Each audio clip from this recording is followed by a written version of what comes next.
Praise the Lord. ஆண்டவரும் அருமை இரட்சகருமாகிய இயேசு கிறிஸ்துவின் நாமத்தில் நான் உங்களை வாழ்த்துகிறேன்.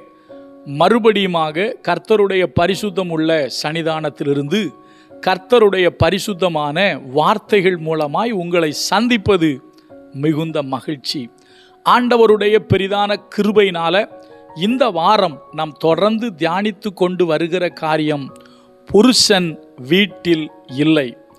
புருஷன் வீட்டில் இல்லாத போது ஒரு சில குடும்பங்களில் நடந்த தவறான நிகழ்வுகளையும், அதே போல புருஷன் வீட்டில் இல்லை என்றாலும் பரலோக திட்டத்தை பெற்றுக்கொண்ட ஒரு மனைவியையும் நம்ம பார்த்தோம். மனோவா வீட்டில் இல்லை, அவனுடைய மனைவி பரலோக திட்டத்தை பெற்றுக்கொண்டாள் என்பதை நம்ம நேற்று பார்த்தோம். இன்னைக்கு இன்னொரு பெண்ணை குறித்து சொல்ல விரும்புகிறேன். இந்த பெண்ணை நாம் கொஞ்சம் ஆழ்ந்து நோக்கினால் மாத்திரமே இதை புரிந்து கொள்ள முடியும். யார் என்று சொன்னால் மோசேயின் மனைவி. மோசே வீட்டில் இல்லை. நன்றாய் கவனியுங்கள். மோசே மீதியான் தேசத்தில் ஆடுகளை மேய்த்து கொண்டிருந்தார். கர்த்தர் அவருக்கு தன்னை வெளிப்படுத்தி ஊழியத்திற்கு அழைத்தார். எகிப்திற்கு போ என்று கர்த்தர் சொன்ன பொழுது மோசே மீதியான் தேசத்திலே தன்னுடைய மாமன் கிட்ட சொல்லிட்டு தன்னுடைய மனைவியையும் பிள்ளைகளையும் அழைத்து கொண்டுதான் அவர் எகிப்துக்கு வந்தார். ஆனால் சில சூழ்நிலைகள் நிமித்தம் மறுபடியுமாக மோசேயினுடைய மனைவி திருப்பி அனுப்பப்பட்டாள். அப்படி திருப்பி அனுப்பப்படும் பொழுது மோசேயின் மனைவி தன் தகப்பனுடைய வீட்டிலே இருக்கிறார், மோசே எகிப்திலே இருக்கிறார். நன்றாய் கவனியுங்கள். விசேஷமாக சகோதரிகள், திருமணமான பெண்கள், திருமணத்திற்கு ஆயத்தமாயிருக்கிற சகோதரிகள் இதை புரிந்து கொண்டால் நலமாயிருக்கும் என்று விரும்புகிறேன். ஏனென்று சொன்னால் ஆண்டவர் தம்முடைய கிருபையினாலே ஒரு திருமண வீட்டிலே பிரசங்கிப்பதற்கு தான் எனக்கு இந்த காரியத்தை வெளிப்படுத்தினார், இந்த செய்தியை தந்தார், நான் பிரசங்கித்தேன்.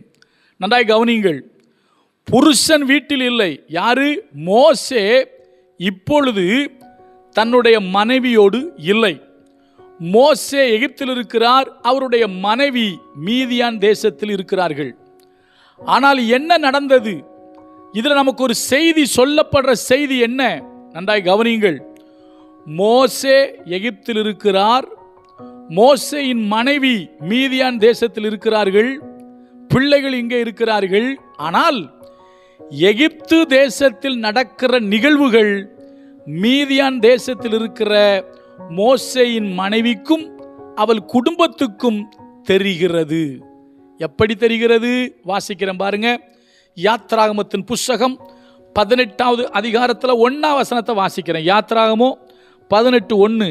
தேவன் மோசேக்கும் தமது ஜனமாகிய இஸ்ரவேலுக்கும் செய்த யாவையும், கர்த்தர் இஸ்ரவேலை எகிப்திலிருந்து புறப்பட பண்ணினதையும், மீதியானில் ஆசாரியனாய் இருந்த மோசேயின் மாமனாகிய எத்ரோ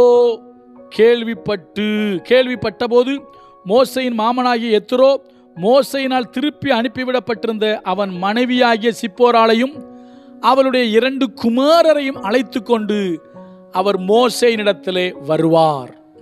நல்லா கவனிங்க. அப்போ மோசே வீட்டில் இல்லை. மோசேயின் மனைவி மோசே தன்னுடைய தகப்பன் வீட்டில் இருக்கிறாங்க, மோசே எகிப்தில் இருக்கிறாரு. அப்போ இதன் மூலம் நமக்கு ஒரு செய்தி என்ன தெரியுமா? மறுபடியும் சொல்கிறேன். திருமணம் ஆன சகோதரிகள் மிக முக்கியமாக கவனிக்க வேண்டிய ஒரு காரியம், புருஷன் வீட்டில் இல்லை என்றாலும் புருஷனுடைய செய்திகளையும், புருஷனுடைய நலனையும், புருஷனுக்கு சம்பவிக்கிறவைகளையும் மனைவிகள் அறிந்து வைத்திருக்க வேண்டியது அவசியம். நீதிமொழிகளில் குணசாலியான பெண்ணை பற்றி வேதம் சொல்லுது. அவள் தன் வீட்டு காரியம் எப்படி நடக்கிறது என்று கண்ணோக்கமாயிருக்கிறாள் என்று வேதம் சொல்லுது. புருஷன் வீட்டில் இல்லை, புருஷனால திருப்பி அனுப்பிவிடப்பட்டாச்சு. புருஷன் அங்க, மனைவி இங்க. ஆனால் புருஷன் இருக்கிற இடத்துல என்ன நடக்கிறதுங்கிறது இங்க தகவல் வருது. ஒருவேளை மோசேயின் மாமன் கேள்விப்பட்டார்னு போட்டிருக்கு. இப்போ யோசிங்க, மோசேயின் மாமன் கேள்விப்பட்டார்னு அவருக்கு மட்டும் தான் தெரியுமா? இந்த செய்தி யாருக்கும் தெரியும்? அப்போ மோசேயினுடைய மனைவிக்கும் தெரியும். அப்போ நல்லா கவனிங்க. அருமையான சகோதரிகளே, உங்கள் கணவன் வீட்டில் இல்லை என்றாலும் அவரை குறித்து நீங்கள் அறிந்து வைத்திருக்க வேண்டும். அவர் எங்கே போயிருக்கிறாரு, அவர் என்ன பண்ணுறாரு, இந்த நேரத்தில் அவர் எங்கே இருப்பார், அவர் எப்போ நம்ம வீட்டுக்கு வருவார், அவர் செய்கிற வேலை என்ன, அவர் எங்கே போகிறாரு, எங்கே வராரு, இதை குறித்ததான ஒரு அறிவு மனைவிக்கு கண்டிப்பாக இருக்கணும். புருஷன் வீட்டில் இல்லைன்னா அவர் எங்கே போகிறாருங்கிறத மனைவி கண்டிப்பாக தெரிஞ்சு வச்சுருக்கணும்.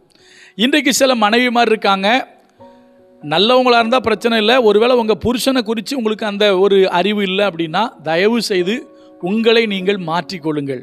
உங்கள் கணவன் உங்கள் வீட்டில் இல்லை, எங்கே போயிருக்காரு, என்ன பண்ணுறாரு, எப்போ திரும்பி வருவார், அவர் என்ன வேலை பார்க்குறாரு, அவர் யார்கிட்ட பழகிறாரு, இந்த காரியங்கள் கண்டிப்பாக மனைவிக்கு என்ன செய்யணும்னா தெரிஞ்சாகணும், தெரிஞ்சிருக்கணும். அதுக்காக நீங்கள் ஃபோன் போட்டு அவரை தொந்தரவு பண்ணி அவரை மண்டையை பிக்கணும்னு நான் சொல்லலை. ஆனால் உங்களுக்கும் உங்கள் கணவனுக்கும் அந்த தொடர்பு, அந்த ரிலேஷன்ஷிப் இருக்கணும். நம்ம நேற்று பார்த்தோம் பரலோகத்தோடு தொடர்பு. இன்றைக்கு சொல்கிறேன், புருஷன் வீட்டில் இல்லைனாலும் அந்த புருஷன் வெளியே இருந்தாலும் அந்த புருஷனோடு உங்களுக்கு ஒரு தொடர்பு கண்டிப்பாக இருக்கணும். அவர் அங்கே என்ன பண்ணுறாரு, அங்கே எப்படி இருக்காரு, சாப்பிட்டாரா சாப்பிடலையா, இப்படிப்பட்ட ஒரு தொடர்பு இருக்க வேண்டியது மிக மிக அவசியம். இந்த காரியத்தை நீங்கள் மோசேயினுடைய மனைவி மூலமாக தெரிஞ்சுக்கிடலாம்.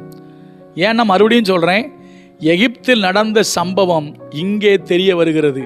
அப்படின்னா என்ன அர்த்தம், அங்கே என்ன நடக்கிறதுங்கிறத அறிவதற்கு இவர்கள் ஆவல் உள்ளவர்களாக இருந்திருக்கிறார்கள்.